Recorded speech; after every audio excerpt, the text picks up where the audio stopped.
हाँ, देखिए बजरंगी भाईजान के बाद अभी 2 दिन पहले मेरे को पता चला ये गीता जो लड़की हैं उनकी कहानी कि ये भी खो गई थी, मुन्नी की तरह ये खो गई थी, ये उस तरफ खोई थी, मुन्नी हमारे तरफ खोई थी। लेकिन हाँ, बजरंगी भाईजान की वजह से एक ये है कि एक अवेयरनेस जनरेट हुई है, एक इस केस पे थोड़ा सा अटेंशन आया है। उस बात की मुझे खुशी है कि 14 साल से ये कोशिश कर रही हैं कि अपना घर ढूंढें, अपने ख़ानदान से वापस के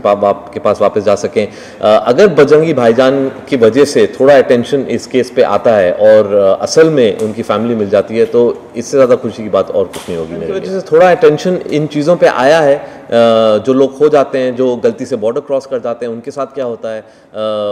देखिए फिल्म जो है, फिल्म आपको आई थिंक ये मजबूर करती है सोचने के लिए कि इन चीज़ों के बारे में क्या किया जा सकता है। I don't think film actual change कर सकती है क्योंकि उसमें बहुत टाइम लगता है, एक सोसाइटी को चेंज करने में टाइम लगता है। लेकिन आई थिंक फिल्म कम से कम ये बोल रही है कि जो विक्टिम्स हैं पॉलिटिक्स के वो कॉमन मैन ही होता है। पॉलिटिक्स चलती रहेंगी, जो दोनों मुल्क के सियासत हैं वो उन दोनों में पॉलिटिक्स चलती रहेगी, लेकिन उससे कॉमन मैन पे असर नहीं होना चाहिए। अगर एक बच्ची बेचारी खो गई है बॉर्डर के उस पार तो कुछ एक ज़रिया होना चाहिए, कुछ एक रूट होना चाहिए जिससे वो बिना ये ब्यूरोक्रेटिक प्रॉब्लम्स के वापस आ सके। अनफॉर्चुनेटली एक बार ये पार कर देते हैं तो फिर वापस आना भी मुश्किल हो जाता है, ना वीज़ा ना पासपोर्ट, वही सब चीज़ें जो फिल्म में भी हमने दिखाई थी। तो अगर इस फिल्म से थोड़ा बहुत भी असर पड़ता है इन चीज़ों पे और थोड़ी चीज़ें आसान हो जाती हैं तो मुझे बहुत खुशी होगी। जी, रिसर्च के दौरान तो थोड़ा बहुत हमने देखा था कि काफ़ी केसेस होते हैं जो लोग गलती से इधर उधर या तो यहाँ से उधर बॉर्डर पार करके चले जाते हैं या वहाँ से इधर आ जाते हैं, और फिर काफ़ी ऐसी कहानियाँ जो ज़िंदगी भर वो बेचारे जेल में बिताते हैं। तो ऐसी कुछ कहानियाँ तो हमने सुनी थी, लेकिन ये एग्जैक्ट केस, गीता का केस तो हमें कुछ 2 दिन पहले पता चला और काफ़ी आई थिंक सरप्राइजिंग था ये, क्योंकि बहुत ज़्यादा रिजेम्बलेंसेस हैं। छोटी बच्ची जो बोल नहीं सकती, बॉर्डर के उस पार खो गई है।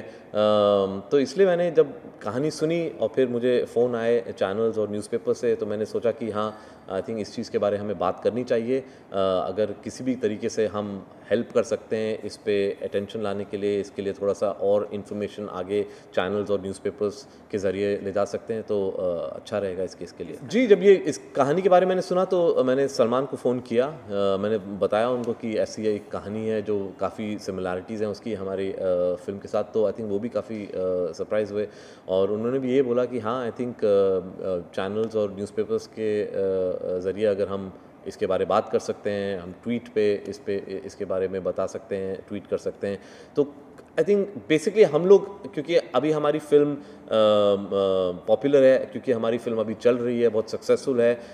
तो हम एक प्लेटफॉर्म से अगर बोलें और इस केस के बारे में बात करें तो ये न्यूज़ आई थिंक काफ़ी दूर तक फैलेगी। जी, मैंने सुना वो भी न्यूज़ पे कि जो हमारे मिनिस्टर हैं सुषमा स्वराज फॉरेन अफेयर्स, उन्होंने बोला है कि वो हाई कमिश्नर को बोलेंगी कि जाके लड़की से मिलें और कुछ कोशिश करें कि उसका पता के बारे में, यहाँ इंडिया में कहाँ से वो आई हैं, और कुछ कोशिश करें उनके वेयर अबाउट्स का पता करने के लिए। और I think definitely I think governments को ये देखना चाहिए कि अगर इस किस्म के केसेस हो रहे हैं और बच्चे या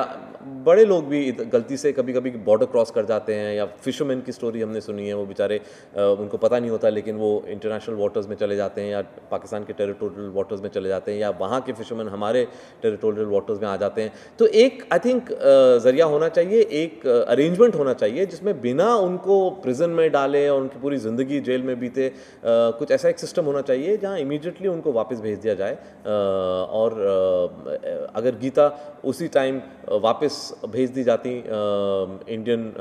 साइड पे, तो हो सकता है कि उस टाइम वो अपने माँ बाप से वापस मिल सकती थी। लेकिन क्योंकि इस सब में इतना टाइम लगता है, एक बारी आप पार कर जाएं, वापस आने में इतना टाइम लगता है, इतने ब्यूरोक्रेटिक हैसल्स हैं वीज़ा पासपोर्ट के, कि आई थिंक तब तक बहुत देर हो जाती है। नहीं, देखिए मुझे क्या लगता था, हाँ मेरी फिल्म जो है वो थोड़ी सी एक यूटोपियन लैंड में, जब मैंने सोचा था कि मैं थोड़ी सी एक यूटोपियन लैंड में सेट कर रहा हूँ, क्योंकि वहाँ पे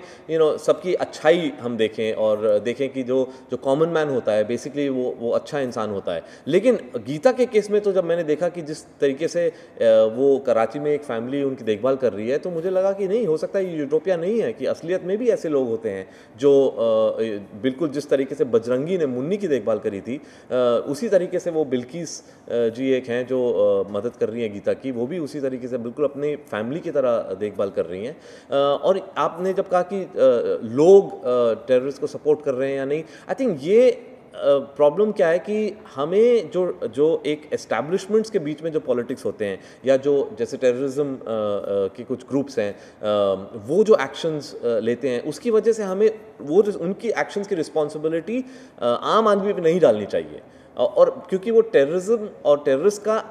एजेंडा यही है कि वो कुछ ऐसे करते रहें कि वो एक जो एनिमोसिटी और हेट है दोनों कंट्रीज़ में वो चलती रहे, क्योंकि एक टेररिस्ट अटैक जब होता है उसके बाद कई सालों तक एक पीपल टू पीपल फ्रेंडशिप नहीं हो सकती। और हमें ये नहीं भूलना चाहिए कि टेररिज्म एक ऐसी चीज़ है जो ना सिर्फ हमें अटैक करते हैं, लेकिन वहाँ भी बहुत टेररिज्म अटैक्स होते हैं, और अल्टीमेटली जो विक्टिम्स होते हैं वो कॉमन मैन होते हैं। हमारे यहाँ 26/11 अटैक्स हुआ, वहाँ पे पेशावर में स्कूल के बच्चों को मारा गया। तो हम आई डोंट थिंक ये कह सकते हैं कि जो कॉमन मैन होता है वो टेररिस्ट को सपोर्ट करता है। ये सब पॉलिटिक्स हैं, ये सब जो हैं कुछ एलिमेंट्स हैं वहाँ जो चाहती हैं कि हमेशा नफरत रहे, चाहते हैं कि कभी भी normal relationships people to people नहीं रहे। मेरा सिर्फ एक आई विश ऐसा एक दिन आए कि जब पीपल टू पीपल फ्रेंडशिप एक कायम हो डिस्पाइट द पॉलिटिक्स।